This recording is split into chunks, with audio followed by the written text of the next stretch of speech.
Hey everyone, welcome back. तो ये drama का पार्ट 2 है। अगर उससे पहले आपने इसका पार्ट 1 मिस कर दिया है, नहीं देखा है तो कोई बात नहीं, डिस्क्रिप्शन में प्लेलिस्ट का लिंक है, आप वहाँ पे क्लिक करके इसके बाकी के पार्ट्स देख सकते हैं। And now let's start.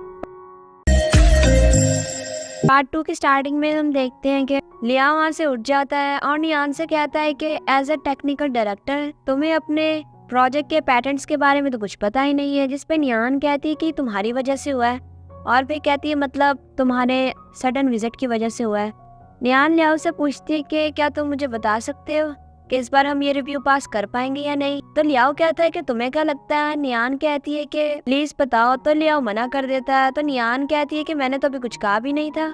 लियाओ कहता है कि तुम्हारे फेस से ऑलरेडी शो हो रहा है कि तुम लोग ये रिव्यू पास नहीं कर पाओगे।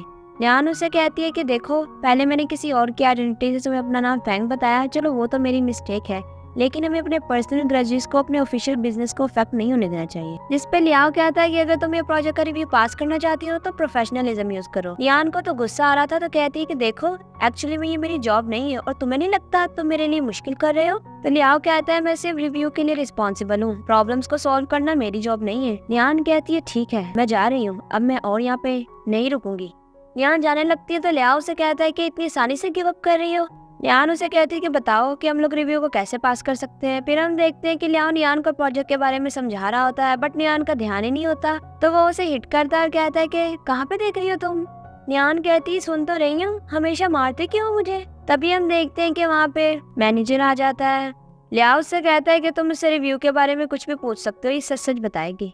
नियान लियाओ से कहती है कि क्या बोलना है मुझे। फिर हम देखते हैं कि उनकी मीटिंग खत्म हो जाती है। वो लड़का लियाओ को बताता है कि लियाओ, मैंने वॉइस रिकॉर्डर तुम्हारी एक्स गर्लफ्रेंड की पॉकेट में डाल दिया है। वैसे तुम उसके लिए कितना कुछ कर रहे हो, इस रिव्यू को पास करने के लिए तुम उसकी हेल्प कर रहे हो, लेकिन वो अनग्रेटफुल वुमन, उसने तुम्हारे साथ ब्रोकअप कर लिया। और लियाओ आंखें दिखाता है तो वो जल्दी से चुप कर जाता है और कहता है कि मेरा मतलब है कि तुम कितना कुछ कर रहे हो, लेकिन उसे कहता है कि तुम जो भी करोगे मैं तुम्हें फॉलो करूंगा। नियान को अपनी पॉकेट में से रिकॉर्डर मिलता है। तभी वो लड़का से फोन करके कहता है कि मिस नियान, मेरा रिकॉर्डर शायद आपके पास ही रह गया है, तो क्या आप मुझे ये कार तक पहुंचा देंगी। फिर हम देखते हैं कि नियान जब आती है तो वहाँ पे लियाओ था। नियान उसे कहती है कि मैनेजर जाओ को दे देना, और लियाओ को कहती है कि हम फिर मिलेंगे। लियाओ से कहता है कि कब मिलेंगे। तो नियान कहती है री एग्जामिनेशन पे। लियाओ कहता है कि तुम्हारी कंपनी री एग्जामिनेशन के लिए पास नहीं कर पाएगी। नियान कहती है क्यों, किस रीजन से। तो लियाओ कहता है कि रीजन जानना है तो फिर कार में बैठो। नियान लियाओ को वॉइस रिकॉर्डर देने लगती है तो वो नीचे गिर गया था। दोनों उठाने जाते हैं तो टक्कर हो जाती है। लियाओ कहता है कि तुम सच में जानना चाहती हो कि क्या रिजल्ट्स आएंगे। नियान कहती है ऑफ कोर्स, ये मेरी ओनली जॉब है। लियाओ कहता है ठीक है, तो फिर एक गेम खेलते हैं सच की। मैं तुमसे सवाल पूछूंगा और तुम उसका ट्रूथफुली आंसर करोगी, और तुम पूछोगी तो फिर मैं भी ट्रूथफुली आंसर करूंगा। नियान कहती है ठीक है। तो लियाओ पूछता है कि क्या तुम सिंगल हो। नियान कहती है यस। लियाओ पूछता है कि क्या तुम इस साल शादी करने का प्लान कर रही हो। नियान मना कर देती है। अब नियान पूछती है कि क्या हमारी कंपनी रिव्यू पास कर पाएगी। तो लियाओ कहता है कि तुम्हें बोर्ड के डिसीजन का वेट करना होगा। नियान उससे कुछ कहती है उससे पहले लियाओ कहता है कि तुमने मेरे साथ ब्रेकअप क्यों किया था। नियान कहती है मैंने पहले ही तुम्हें बता दिया है।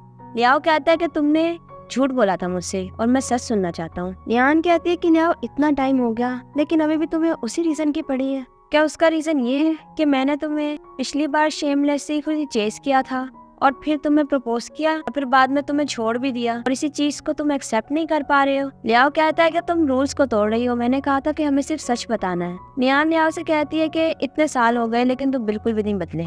जब तक तुम्हें सेटिस्फाई आंसर ना मिल जाए तुम कभी भी सेटिस्फाई नहीं होते और दूसरों की फीलिंग्स की भी केयर नहीं करते। नियान लियाओ से कहती है कि कुछ सवाल ऐसे होते हैं कि जिनके आंसर नहीं होते, और फिर वहाँ से चली जाती है। फिर हम देखते हैं लियाओ से देख रहा था। रात को हम देखते हैं नियान को जो कि जा रही थी, बट तभी उसे एक बाइक लगने वाली थी, तो तभी लियाओ उसे बचा लेता है।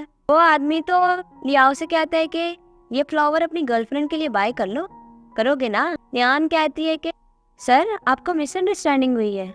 तभी लियाओ कहता है कि इसकी जरूरत नहीं है, और कहता है कि हम लोग रिलेशनशिप में नहीं है, इसलिए हमें रोजेस की कोई जरूरत नहीं। नियान कहती है हाँ बिल्कुल ठीक कहा।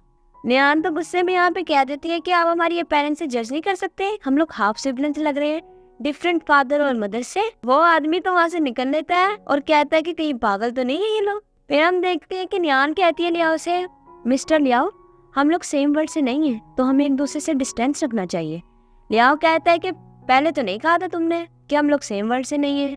लियान कहती है क्योंकि मैं तब ज़्यादा बेवकूफ़ थी ना, इसलिए नहीं कहा था और ज़्यादा सोचती भी नहीं थी। लियाओ से कहता है ठीक है, तुम्हारी ऑनेस्टी के लिए।